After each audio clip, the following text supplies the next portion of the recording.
প্রথমেই আপনাকে ধন্যবাদ। আপনার মারফত সবাই জানতে পারুক, রাস্তায় এর আগেও বহুবারই রাস্তায় জল জমেছে, ব্যবসায়ীরা ব্যবসা করতে পারছে না।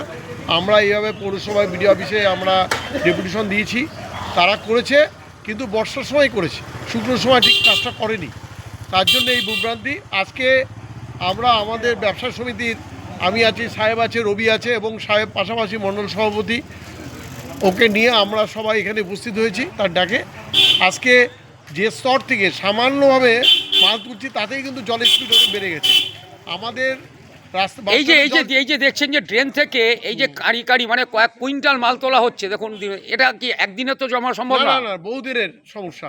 কেউ ওটা চাপা দিয়ে রেখেছে, যে কোনো জিনিস। আগে সরকারের আমলেও তো আপনারা বারবার দরবার করেছিলেন, কিন্তু পরিষ্কারটা সেভাবে হয়নি।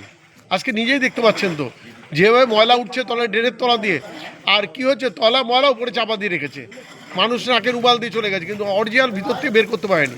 আজকে আমরা বেরিয়েছি, আমার মনে হয় কিছুটা নিশানা আপনারা প্রকৃত সলিউশন হওয়ার একটা জায়গা মনে হয় কিছুটা হয়েছে। কারণ এতদিন পাম্প করে শুধু জল বের করে জল কোথায় যাবে, আটকে যাচ্ছিল। খালি পাম্প করে জল দিলে হবে না। আজকে যেভাবে আমরা কাজটা করতে পেরেছি এতে অনেকটাই উপকৃত হবে। আশা করি জলটা বাস স্ট্যান্ডে না থাকলেও থাকতে পারে।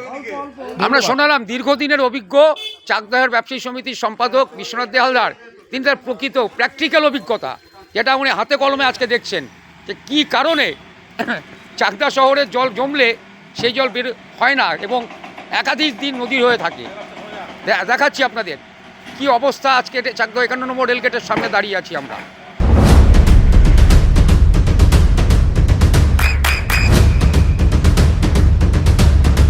বৃষ্টিতে স্বস্তি। বৃষ্টি অ্যাকোয়া বিশুদ্ধ পানীয় জল। হচ্ছে সভাপতি এই মুহূর্তে রাস্তায় রেইনকোট পরে নেমে পড়েছেন, ব্যবসায়ী সমিতির সম্পাদকদের সাথে সহযোগিতা করছেন। এই যে পরিস্থিতি, এর থেকে মানে কি সলিউশন কি ভাবছেন আপনারা? দেখুন, এই মুহূর্তে কালকে আপনাকে বলছিলাম ভাই, ফোনে কথা হচ্ছিল আপনার সাথে, এই মুহূর্তে সলিউশন আমরা কম বেশি চেষ্টা করছি করার। কারণ আমাদের গভর্নমেন্ট এসছে যে 30-40 দিন, 40-45 দিন এসছে, তো এর মধ্যে তো রাতারাতি কোনো কিছু সম্ভব না। পৌরসভা বোর্ড আমাদের না, পৌরসভা বোর্ডই নেই, পৌরসভা বোর্ডই নেই। সুতরাং আমরা যেটুকু পারছি পাম্প বসিয়ে মানুষের চলাফেরার মতো ব্যবস্থা আমরা করছি, মানে যতটা জল বের করে দেওয়া সম্ভব হয়। এই যে জল এত দীর্ঘদিনের সমস্যা, মানে 2002 সালের পর থেকেই চলছে। দীর্ঘদিনের সমস্যা, রাতারাতি ঠিক হবে না। ড্রেনের কাজ চলছে ধীমে গতিতে, যেহেতু বর্ষা নেমে গেছে, রাস্তাও বন্ধ রয়েছে এবং ননস্টপ বৃষ্টি হচ্ছে কালকের থেকে। মানে এখন চাইছেন পাম্প করে যতটা জল বের করে অন্তত রাস্তা থেকে, মানে একদম মানুষ যাতে চলাচল করতে হয় ঠিকঠাক, সেটা ব্যবস্থা আমরা করছি।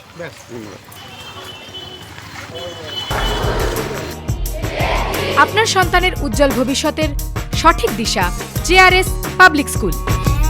জেআরএস পাবলিক স্কুল, যেখানে শিক্ষা এবং আনন্দ একসাথে।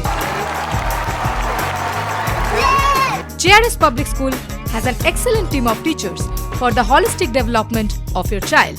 আপনার সন্তানের উজ্জ্বল ভবিষ্যতের একমাত্র ঠিকানা জেআরএস পাবলিক স্কুল।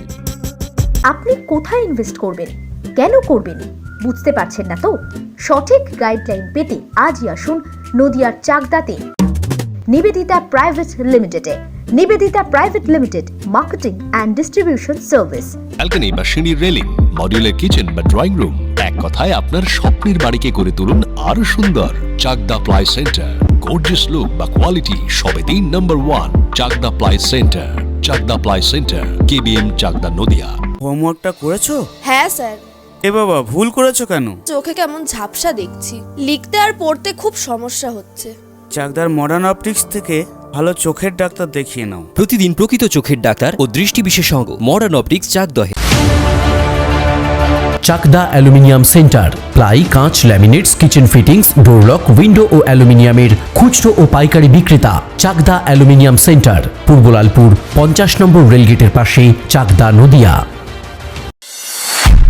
নদিয়া জেলার সবথেকে বড় বিল্ডার্স চাকদার মা মনসা বিল্ডার্স, রড ও সিমেন্টের পাইকারি ও খুচরো বিক্রেতা। মা মনসা বিল্ডার্স, পদ্মবিলা, চাকদা, নদিয়া। রুম রে মাত্র 1500 টাকা থেকে স্টার, খাওয়া দাওয়া রিজনেবল প্রাইস। নদিয়ার একমাত্র 3 স্টার ক্যাটাগরি হোটেল এনবি সোনার বাংলা হোটেল, কল্যাণী এইমসের ঠিক উল্টো দিকে, কল্যাণী, নদিয়া। নদিয়ার একমাত্র